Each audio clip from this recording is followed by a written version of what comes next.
നമ്മുടെ തോൽവി ചിലരുടെ സ്വപ്നമായിരിക്കും. നമ്മുടെ കീഴടങ്ങൽ ചിലരുടെ ആഗ്രഹമായിരിക്കും. ഇവയ്ക്കെല്ലാം അപ്പുറം നമ്മുടെ പോരാട്ടവും നമ്മുടെ വിജയവും നമ്മുടെ മാത്രം ലക്ഷ്യമാണ്. ആ ലക്ഷ്യത്തിലെത്താനാണ് നാം പരിശ്രമിക്കേണ്ടത്. മോശം അവസ്ഥയെ മികച്ചതാക്കി മാറ്റിയെടുക്കുക. ഏതൊരു സങ്കടത്തിലും നഷ്ടത്തിലും അടുത്ത തവണ നിങ്ങൾക്ക് അതിനെ മറികടക്കുവാനുള്ള ഒരു പാഠം ലഭിക്കും. നിങ്ങളുടെ മനസ്സ് നിങ്ങളുടെ വികാരങ്ങളെക്കാൾ ശക്തമാകുമ്പോൾ മാത്രമേ നിങ്ങളുടെ വാക്കുകൾക്ക് പക്വത കൈവരികയുള്ളൂ.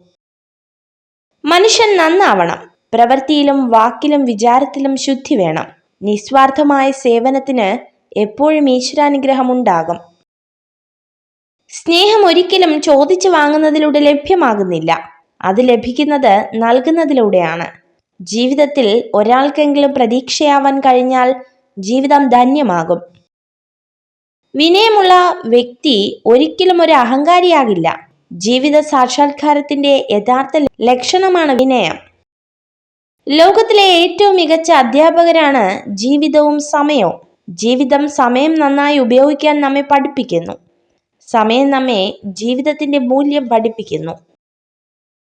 തെറ്റുകൾ നിങ്ങളുടെ അനുഭവങ്ങൾ വർദ്ധിപ്പിക്കുന്നു.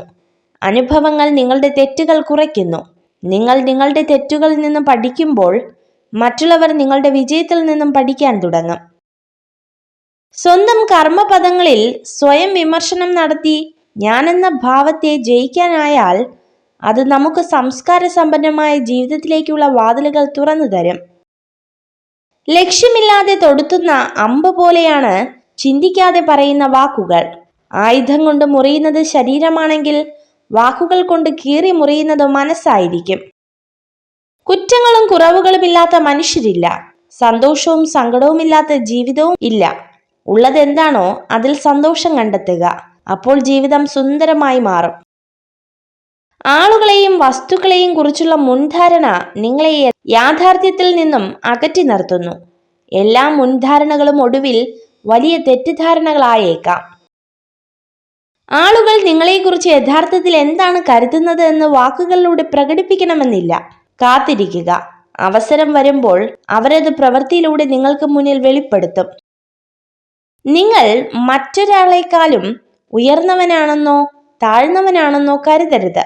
നിങ്ങൾ നിങ്ങളുടെ കഴിവുകളിൽ ഉറച്ചു വിശ്വസിക്കുക. എല്ലായ്പ്പോഴും വിനയം പാലിക്കുക.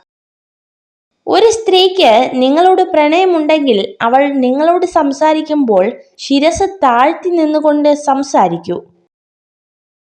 ശരീരം കൊണ്ടോ വാക്കുകൊണ്ടോ മനസ്സുകൊണ്ടോ ചെയ്ത ദുഷ്പ്രവൃത്തിയുടെ ഫലം നന്നായി വരുമെന്നുള്ളത് അസാധ്യമാണ്.